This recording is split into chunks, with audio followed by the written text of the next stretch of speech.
मध्य प्रदेश में उपचुनाव से पहले सियासी बयानबाजी जोर पकड़ने लगी है। इसी क्रम में बीजेपी के राष्ट्रीय महासचिव कैलाश विजयवर्गीय ने पूर्व मुख्यमंत्री कमलनाथ पर जमकर जुबानी हमला बोला है। देखिए इस खास रिपोर्ट में। मध्य प्रदेश में होने वाले उपचुनाव की सरगर्मियां तेज हो गई हैं। बीजेपी और कांग्रेस के तमाम दिग्गज चुनावी मैदान में उतर चुके हैं। इसी के साथ नेताओं के बीच जुबानी जंग भी तेज हो गई है।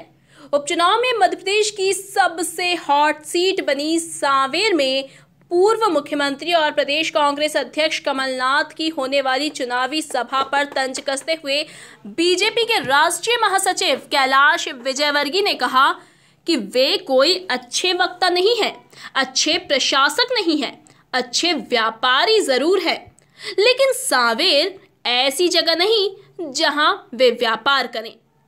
वोट खरीदने बेचने आए हो तो बात दूसरी है। वहीं उपचुनाव को लेकर बड़ा दावा करते हुए उन्होंने कहा कि कांग्रेस कमलनाथ सरकार की नाकामी के कारण हर विधानसभा में 50,000 मतों से चुनाव हारेगी। कमलनाथ जी कोई अच्छे वक्ता नहीं है, अच्छे प्रशासक नहीं है, अच्छे व्यापारी हैं। तो सांवेर ऐसी जगह नहीं कि जहाँ पर व्यापार करें वो। अब वो कोई वोट खरीदने बेचने आए हो तो बात दूसरी है। जैसे कमलनाथ जी का समाज के ऊपर कोई असर नहीं। अरे मुद्दा सबसे बड़ा है, वादा खिलाफ करने वाली सरकार थी। कर्जा माफ़ का वादा किया था वो पूरा नहीं हुआ। बेरोजगार नौजवानों को भत्ता देने का वादा किया था वो पूरा नहीं हुआ। यहाँ तक कि मुख्यमंत्री कन्यादान योजना के कन्यादान के पैसे सरकार खा गई।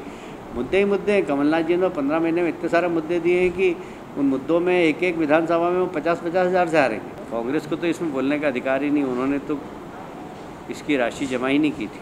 कमलनाथ जी ने बीमा राशि जमा ही नहीं की थी जो शासन को जमा करना थी। उससे कम से कम 3-4 हज़ार करोड़ रुपए का किसानों का नुकसान होता। ये तो शिवराज जी आए और आते उन्होंने जमा कर दी तो कम से कम 4,000 करोड़ रुपए किसानों को मिल गए। वहीं महाराष्ट्र के उद्धव ठाकरे सरकार को निशाने पर लेते हुए भाजपा महासचिव ने कहा कि चाहे वो सुशांत सिंह का मसला हो या कंगना रनौत का, ठाकरे सरकार का बर्ताव निष्पक्ष नहीं रहा। सरकार का फेलियर है महाराष्ट्र सरकार का, और मैं समझता हूँ कि इसमें लॉ एंड ऑर्डर पर उनको ध्यान देना चाहिए। और आवश्यकता इस बात की कोविड उनसे संभल नहीं रहा है तो नए नए इश्यू सरकार निकाल रही है।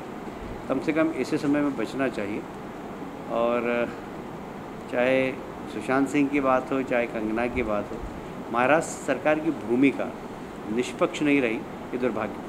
वहीं बंगाल में लगातार हो रही राजनीतिक हिंसा को लेकर ममता बनर्जी सरकार पर हमला बोलते हुए कैलाश विजयवर्गीय ने कहा कि वहां राजनीति का अपराधीकरण हो गया है और नौकरशाही राजनीतिकरण हो गया है।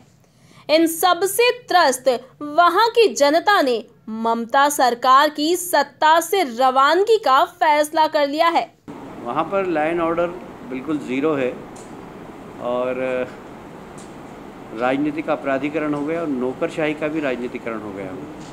जो नौकरशाह है वो भी राजनेता की तरह काम कर रहे हैं और इसलिए एक तरीके से प्रजातंत्र की रक्षा के लिए वहाँ पर जनता ने तय कर लिया कि वर्तमान जो सरकार है उसको हटाना जरूरी है। महू में करीब 300 करोड़ का राशन घोटाला सामने आने को लेकर भाजपा नेता कैलाश विजयवर्गीय ने कांग्रेस को आड़े हाथों लेते हुए कहा कि इस मामले में सामने आने वाला आरोपी मोहन अग्रवाल कांग्रेस का पार्षद है। ये दिखाता है कि किस तरह कांग्रेस के नेता गरीबों का अनाज लूटने में लगे हैं। आपको मालूम है महू में जो कार्रवाई हुई, मोहन अग्रवाल उनका नाम है। वह कांग्रेस के पूर्व जिलाध्यक्ष अंतर सिंह दरबार का खास है।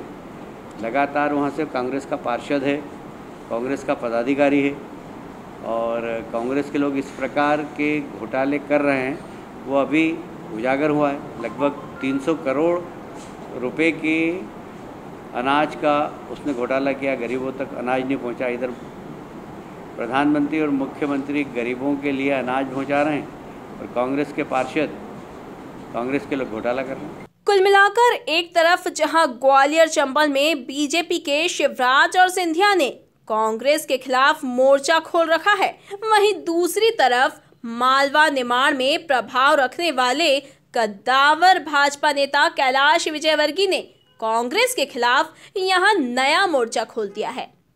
इंदौर से अरुण यादव के साथ कृष्णा चौधरी की रिपोर्ट।